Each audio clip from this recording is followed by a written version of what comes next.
election day turnout than we saw in 2020. So it's 13% more election day votes in 2024 than in 2020. And it really is a reflection of voter enthusiasm and also of Michigan's expanded voting options. Notably, in 2020, Michiganders could only cast their ballot early through the mail or at a drop box, through voting at home or returning it at their clerk's office. So this year, what's different is that Michiganders can cast their votes in person through early voting. And so the increase in turnout can in many ways be directly attributed to the increase of an option, the additional option of early voting here in Michigan in 2024.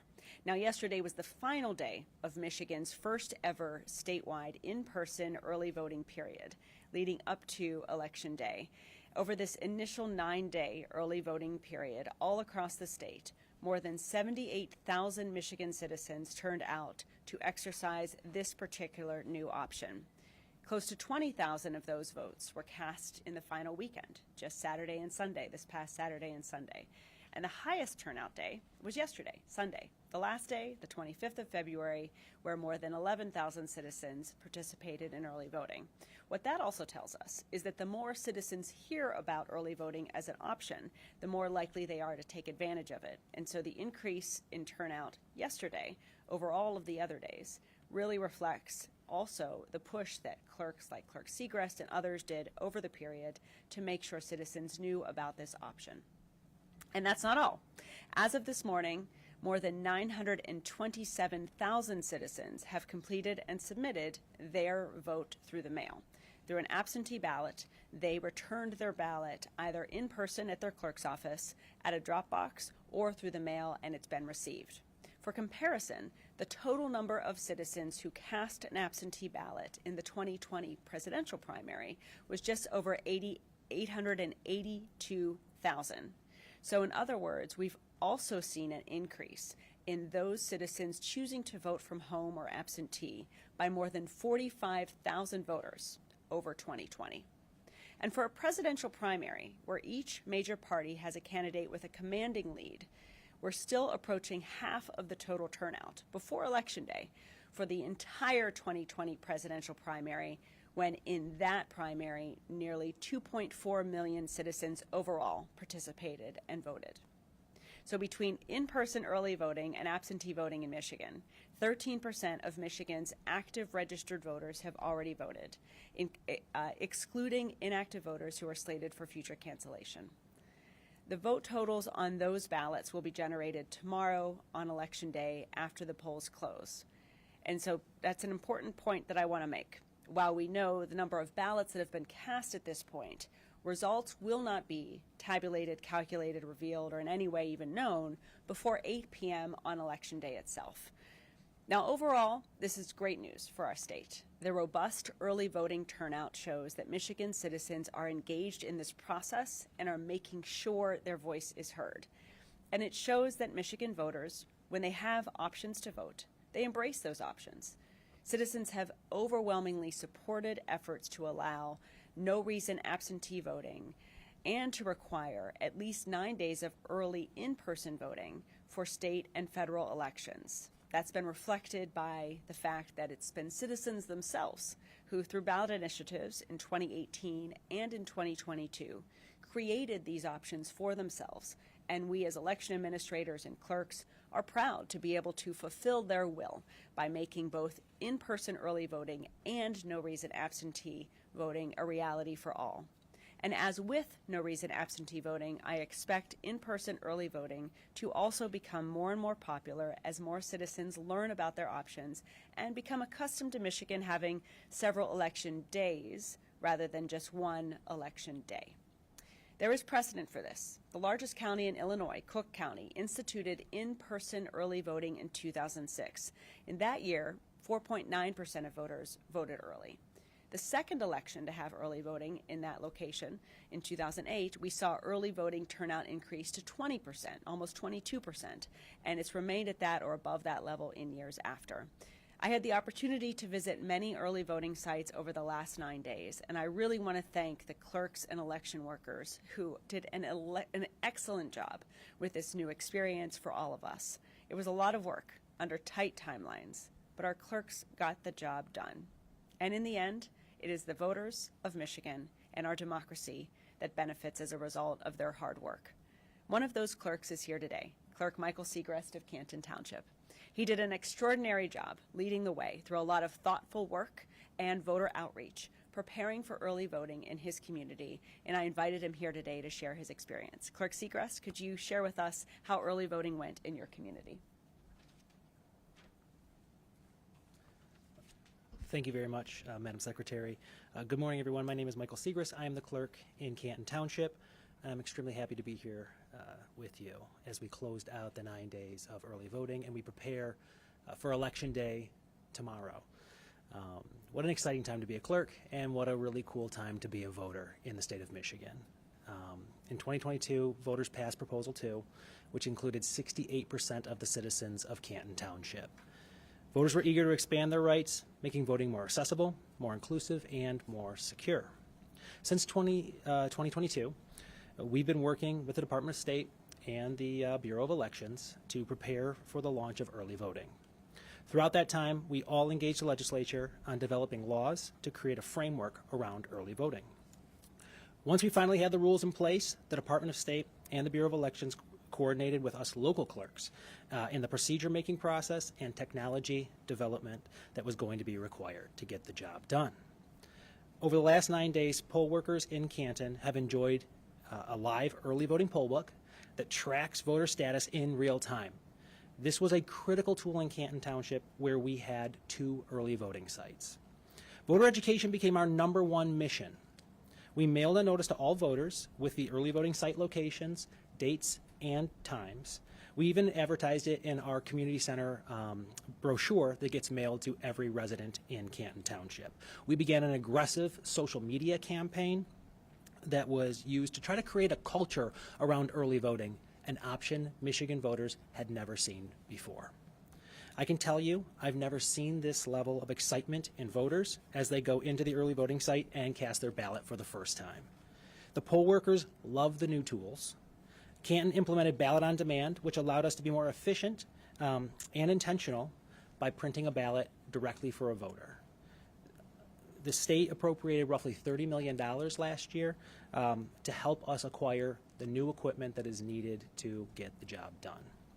In Canton, we were able to do a line tracking study with the new equipment, which is going to allow us to look at the hours that are convenient around a voter's schedule so that we can prepare for November to make sure that when we are offering early voting is when the citizens want to early vote.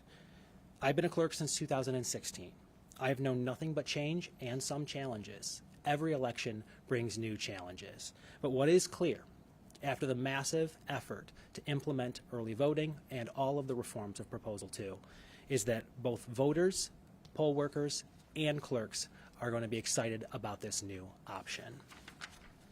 The work ahead of us is to continue to promote early voting and ensure that voters are aware of this new method for future elections. Additionally, I encourage anybody with questions about early voting or how elections are run in general to visit the state's website at michigan.gov/vote, and you can always get the facts by contacting the office of your county or local clerk directly. Thank you.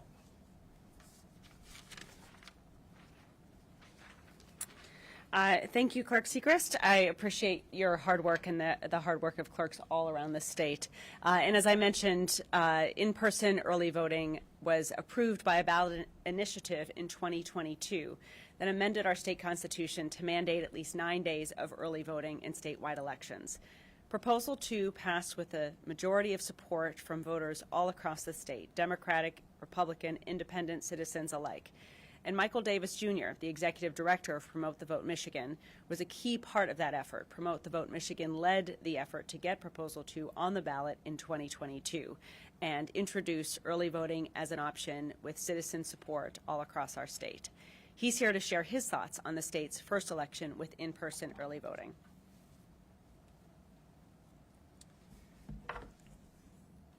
Thank you, Secretary.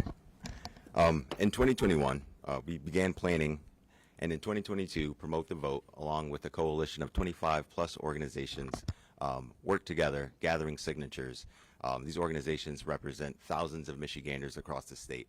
We were able to submit over 664,000 valid signatures from eligible Michigan voters to be able to put Proposal 2 on the ballot. And in November of 2022, 60% of Michiganders showed up to approve that ballot measure, removing barriers to voting and making our elections more secure and accessible, providing early voting along with other options to offer the flexibility that voters want and need to make their voices heard. According to census data, the most common reason that voters give for not being able to cast their vote are due to work or school conflicts. Our new constitutional amendment, which guarantees 9 consecutive days of early voting, meets that issue head on. It gives voters who want to vote in person but can't make it to the polls on Election Day a voting option that works for them. The right to vote early is, of course, still relatively new here in Michigan, and we want every eligible voter to know that they have the right and the option to vote early, to go into an early voting site in or near their community and cast their vote, putting their ballot into the machine before Election Day. Again, if you need information on how to find your location, you can go to michigan.gov/vote. Nearly 80,000 Michiganders have already taken advantage of this option, and we hope to see even more Michigan voters using this convenient option in our upcoming elections. For that reason, Promote the Vote is actively working with our coalition partners to call, text, and talk to eligible voters and community members across the state. We're also running a Michigan call center within the 866 Our Vote nonpartisan election protection hotline so that voters can call and get accurate answers to any voting-related questions, including those about early voting, and report on voting-related issues. We'll be running this call center on Election Day and through the end of this week. I encourage voters to call the hotline, 866 Our Vote, if you have any questions or need to report any issues with voting. We'll be working closely with our partners, clerks, and NDOS to solve and address issues, voting-related issues, early voting, and otherwise. The Bureau of Elections, our city, township, and county clerks have worked tirelessly under tight timelines to ensure that Michigan voters can exercise their constitutional right to vote early. It wasn't easy, but their dedication means that voting is that much more accessible for all voters of Michigan. We are increasingly grateful for their efforts and look forward to working together to drive more pro-voter policies alongside the Secretary of State for years to come. Thank you. Thank you, Michael, for your dedication to making sure Michigan voters have choices when it comes to participating in our elections. And thank you to all of our clerks who have really stepped up. Grateful for Clerk Segrest's optimistic view that it's a great time to be a clerk, because indeed it is. It's a challenging time as well, but it's one that really reflects the grit and determination of this incredible community in Michigan of over 1,500 local clerks and 83 county clerks who work every day to make elections like this smooth and successful for every citizen. And I want to close with a couple of things. I want to recognize the city of Detroit, where we saw the highest number of voters participating early and absentee, and also the city of Ann Arbor, where we saw the greatest percentage of eligible citizens voting absentee or early. In both of those communities, alongside Canton, where we also saw a significant bounce in turnout over 2020, I think those clerks are to be commended for the additional work that they did to go above and beyond, educating their citizens about these options and ensuring citizens had multiple ways to vote during this early voting period. Now, as we look to tomorrow, Election Day, we have our in-person Election Day option available to all citizens. While early voting is closed and while the last time a citizen can request their absentee ballot is 4 o'clock today, tomorrow polls will be open all across the state in local precincts from 7 a.m. until 8 p.m. Notably, if you still have your absentee ballot and you haven't returned it, you can return it to your local clerk's office or to a secure drop box in your local community before 8 p.m. tomorrow, and it will count. If you aren't registered to vote, you can still register to vote and cast a ballot at your local clerk's office. Be sure to bring proof of residency to your clerk's office today or tomorrow before 8 p.m., and you can register and cast your vote all in one trip. To find your local clerk's office or your nearest absentee ballot drop box or your election day precinct and polling place, you can go to michigan.gov/vote. Whatever option you choose to participate in our presidential primary, however you choose to cast your ballot, Michigan's elections are always administered by nonpartisan professionals like Clerk Segrist, who are committed to ensuring not just that every voice is heard and not only that every vote is counted, but that our elections are safe, secure, and that the results are counted accurately. We expect to have final unofficial results by noon on Wednesday, hopefully sooner, and we'll certainly keep you posted. But notably, no results are available until the polls close all across our state, which for the most part, because we have 3 areas of the state that are in Central Time, will be 9 p.m. Eastern tomorrow. Although for the vast majority of citizens, polls will close at 8 p.m. All polls close at 8 p.m. local time. We just also have to recognize there are some locations in Central in Michigan, and for that reason, nothing will be released prior to 9 p.m. Eastern time tomorrow. So I'm happy to open it up for a few questions, and I look forward to seeing you all throughout the day tomorrow for additional voting information and updates. Yes. Hey, Secretary Benson, was wondering what you had heard in terms of rural turnout for these early voting sites. There was also some commentary just kind of about how common polling places are, throughout the geographic area, density versus less populated areas. So just kind of the perspective on early voting. Yeah, I think first it's important to know that every citizen has easy access to their ballot through the mail or getting it at their clerk's office throughout the absentee voting period, which starts long before early voting. For that in-person early voting option, every locality had 3 options, either going countywide, partnering with varying neighboring municipalities, or just going in on their own as a municipality. So for rural areas, many times this meant allowing the county to determine the locations or choosing that route, or having one location for several municipalities. For rural voters, that may mean they have to drive a longer distance to get to their early voting location.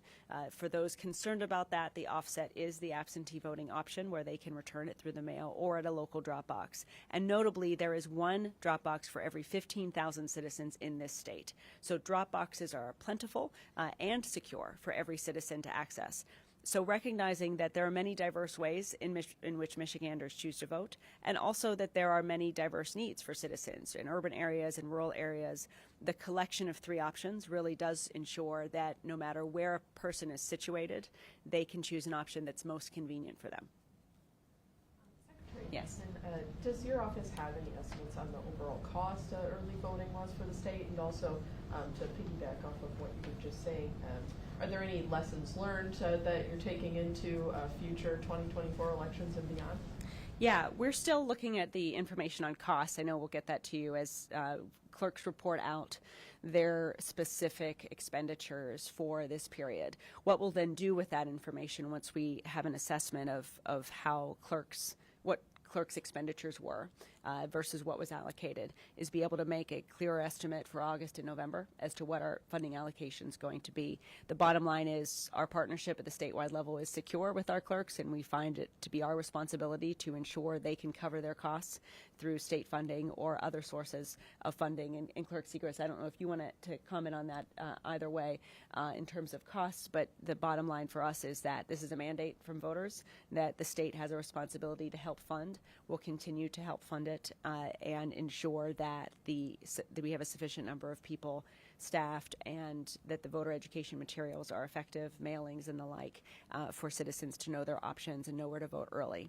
The last thing I'll add on terms of the shifting estimate of costs is that this first effort for early voting carries with it more need to educate citizens through mailings and the like about where to vote early, and also set up costs, machines, training, that sort of thing.